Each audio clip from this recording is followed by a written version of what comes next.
St. Andrews, a mini metropolis an hour from the city of Edinburgh, all housed within the lovely confines of Scotland and the United Kingdom at large. Small shops line the cobblestone streets of this lovely, picturesque little town defined by the University of St. Andrews and the sport of golf. St. Andrews, like all cities, possesses two fundamental attributes: connectedness and organization.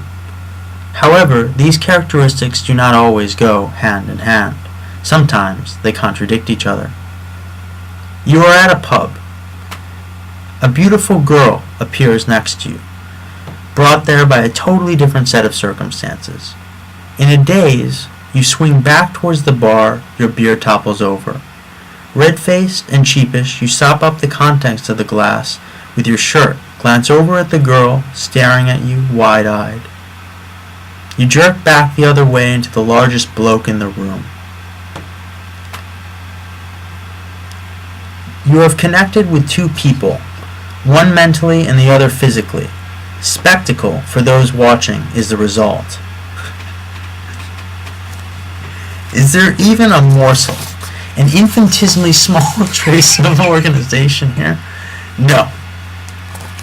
How can both connectedness and organisation happen at the same moment? The human brain and cities achieve it, but how?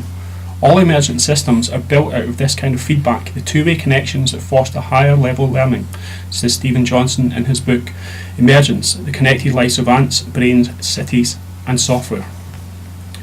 For example, whereas the human brain receives messages from every part of the body and also sends messages back, the World Wide Web only receives messages but does not send them back.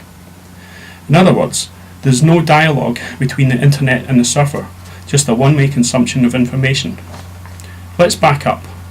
Bob wakes up, begins his plight down a one-way street called the internet. To where? He doesn't know. The spectacle, a milieu of colours, entertains him along the way. But to what end? Fast forward to Bob surfing the net again. Let's imagine the alternative to an endless one-way street. A virtual consciousness, a human, perhaps superhuman presence behind the World Wide Web.